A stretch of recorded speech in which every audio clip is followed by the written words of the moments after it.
అరిసెలు చక్కగా పొంగుతూ మృదువుగా చాలా బాగా వస్తాయి. అరిసెలు చేయడానికి ఇక్కడ నేను 1 కేజీ రేషన్ బియ్యం తీసుకున్నాను. వీటిని చక్కగా కడిగి ఒక 15-16 గంటలు నానబెట్టాలి. 15 గంటల తర్వాత చూపిస్తున్నాను, అంటే నెక్స్ట్ డే చూపిస్తున్నానండి. చూడండి, బియ్యం చక్కగా నానిపోయాయి కదా. సో ఇలా నానిన బియ్యాన్ని మళ్ళీ ఒకసారి బాగా కడిగి నీళ్ళని వడగట్టి తీసుకోండి. సో ఇలా మనం జాలి గిన్నెలో వేసి ఒక 10 నిమిషాలు వదిలేసామంటే నీళ్ళన్నీ కూడా అరిచిపోతాయి. ఆ తర్వాత కాటన్ క్లాత్ పైన వేసి ఒక 10-15 నిమిషాలు ఇలాగే వదిలేయండి. మరి ఎక్కువసేపు ఆరబెట్టామంటే బియ్యం డ్రైగా అయిపోతాయి కాబట్టి ఒక 10-15 నిమిషాలు ఆరబెడితే సరిపోతుంది. ఆ తర్వాత మనం పిండి బిళ్ళలో కానీ లేదా ఇంట్లో మిక్సీ బాగుంటే మిక్సీలో అయినా మెత్తగా రుబ్బి తీసుకోవచ్చు. ఇక్కడ నేను ఇంట్లోనే మెత్తగా గ్రైండ్ చేసి ఇలా జల్లించి తీసుకుంటున్నాను. మీరు పిండి బిళ్ళలో పట్టించిన జల్లెడ పట్టి తీసుకోండి. చూడండి, ఇలా మెత్తని బియ్యం పిండి ప్రిపేర్ చేసుకోవాలి. ఇప్పుడు ఇందులోకి సరిపడా అంటే 700 గ్రాముల వరకు బెల్లాన్ని ఇలా తురిమి తీసుకోండి. 1 కిలో బియ్యానికి 700 గ్రాముల బెల్లం కరెక్ట్ గా సరిపోతుంది.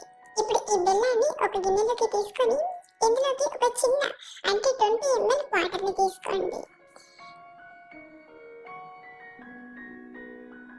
ఇలా కలుపుతూ బెల్లం పూర్తిగా కరిగించండి. మీరు కావాలంటే ఇలా బెల్లం పూర్తిగా కరిగిపోయాక వడగట్టైనా తీసుకోవచ్చు. ఒక 2 నిమిషాలు మరిగించాక ఇలా నీళ్ళల్లో పాకం వేస్తూ చెక్ చేస్తూ పాకాన్ని ప్రిపేర్ చేయండి. మనకు ఈ అరిసెల కోసం పాకం అనేది ఇలా ముద్ద పాకంలా రావాలి. ఇలా సాఫ్ట్ గా ముద్ద కట్టేలా ఉండాలి. మరీ గట్టిగా వస్తే అరిసెలు గట్టిగా వస్తాయి. కాబట్టి మనం పాకాన్ని సాఫ్ట్ ఉండలా ప్రిపేర్ చేయాలి. ఇప్పుడు ఇందులోకి మనం తయారు చేసిన బియ్యం పిండిని కొద్దిగా వేస్తూ బాగా కలపండి.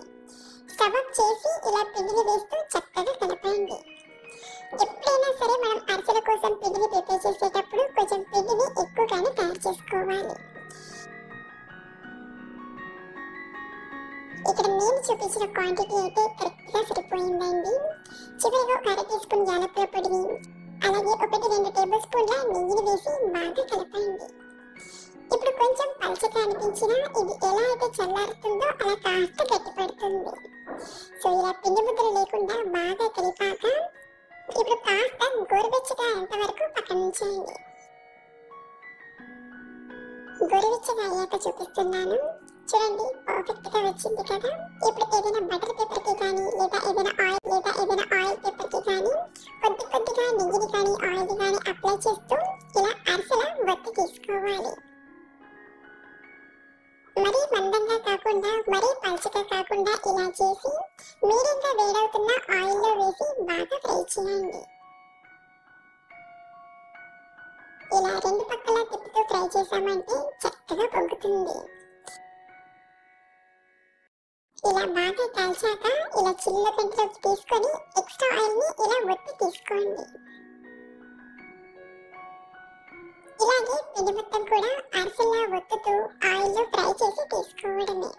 మీరు కావాలంటే ఇలా ఒత్తిన వరుసపైన కొద్దిగా నువ్వులను అద్దైనా తీసుకోవచ్చు, లేదా మనం బియ్యం పిండి వేసే టైంలోనే కొంచెం నువ్వులను వేసైనా ప్రిపేర్ చేసుకోవచ్చు.